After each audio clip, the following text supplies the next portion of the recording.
to give everybody a little bit of perspective of where we are right now. And maybe if you've been away for the summer and haven't seen the building, the growth that it's made, and we're having an opportunity to take a look and hear from some of the experts this morning. So the plan and the logistics are this. We have about 200 people here with us this morning. In a few minutes, you're going to hear from Mr. Jamie Lynch with Dewey Engineering. He is the lead engineer for with our construction management firm. We've hired here to work with the architects of KCBA and with all of our general contractors and subcontractors for the project. So he's going to give a little bit of an overview here for you and a little bit of a couple tips on the safety as we begin the tour. We're going to then split into half. Half are going to go immediately on the tour. It's going to be about a half-hour tour, and Jamie will be pleased to answer any questions that you have maybe as you make your way around. The other half will stay here, mix, mingle. We'll turn some music back on, and you're welcome to have breakfast. There's seating out there. You're welcome to be in any of these areas or anywhere you feel most comfortable. And in about a half-hour time, that tour group will come back, and we'll flip that same model.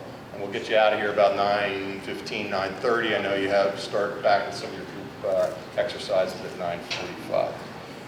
So at this time, I'd like to introduce Mr. Jamie Lynch, Mrs. Ashley Pugliese, who are from Dewey Engineering, and Mr. Mike Strohecker from KCBA Architects, who are here and are going to share a bit of an introduction, as I mentioned. Additionally, there's a steel beam, and you may have noticed it or you may have not noticed it, but right behind where you're standing right now here in the center, there is a steel beam that is there. And during the time that you're here eating, mixing, and mingling, I'd ask that you take an opportunity to mark that beam. Sign that beam with your name, your expression, something you'd like to place on that beam. Your name and the legacy of the district's newest building will be cemented. Please join me in welcoming Jamie and Ashley and Mike.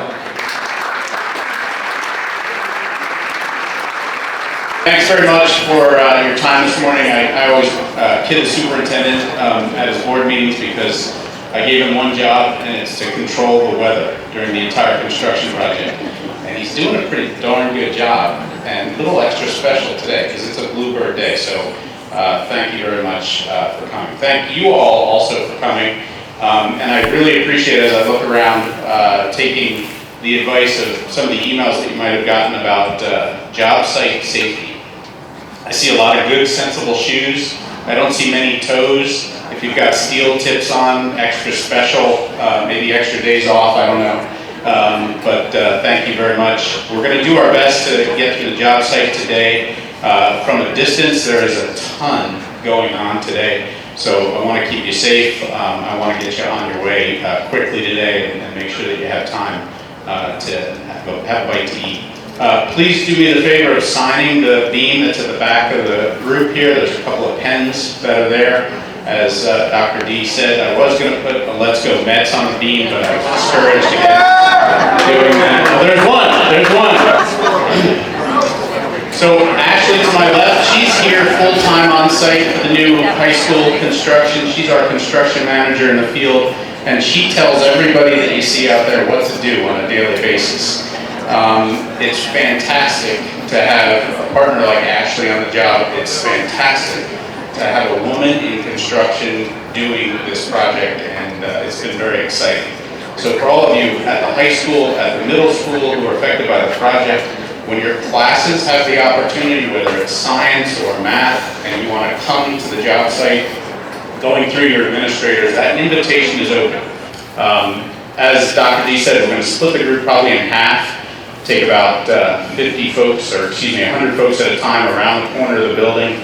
We'll walk just between the new HVAC equipment and onto the job site, and we'll explain all of the components of the building.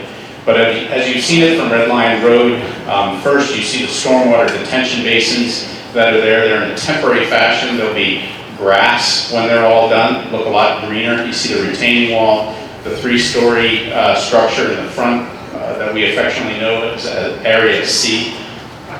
The admin area is just coming out of the ground now, so we'll be able to show you all of that. So it's really an exciting project.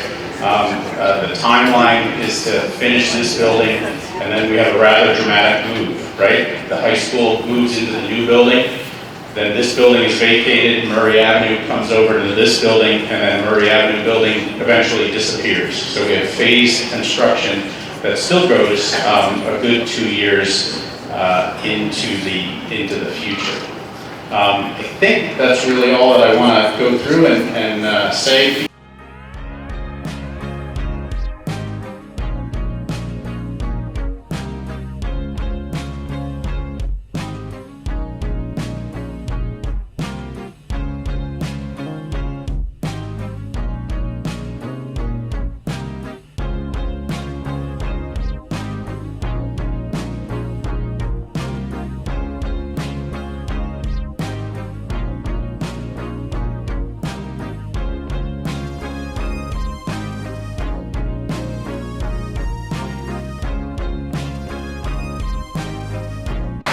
So the layout of the new high school starts behind us with the plaza that'll be between what will be the middle school and the entrance to the new high school. So back behind us where Andrew in the yellow shirt is, all concrete seating area, place that's a plaza between the two buildings. And just to the left is the main entrance of the new high school. So this area up top here where you see the foundations and all the rebar with the caps, affectionately known as Area A for admin. It includes the building admin offices, music, choral, and the theater space, which is kind of a black box theater space to complement what is in the existing high school now. And as you can see, and you know, the building cascades down the hillside here. So we have our Area A, which hasn't gone vertical yet. We go down a hallway where the masons are working, and there's a stair tower to the next lower level, and we have a 3-story classroom wing in front of it. This is Area B. It's almost a separate building from the admin space, but it's enclosed by a hallway that you progress down. Area B here has your typical classroom. The steel is being set on the top floor for the art classroom, right, Stroke? The art classrooms are on the top floor. And then behind where the crane is sitting in an open courtyard that'll have a concrete walk in it and some landscaping features. And so you'll have windows facing us and also windows on the classrooms that face the courtyard. So all classrooms throughout the building should have daylight coming in. Then if you go across the courtyard, we have another 3-story classroom wing that again cascades down the hill. Science classrooms are over there on that side of the building. They face Red Lion Road. Our library is just below the stair tower that's being constructed now, and so it straddles the courtyard. Right, Mike? Okay. Then to the left and behind me, we have the mechanical room directly behind me.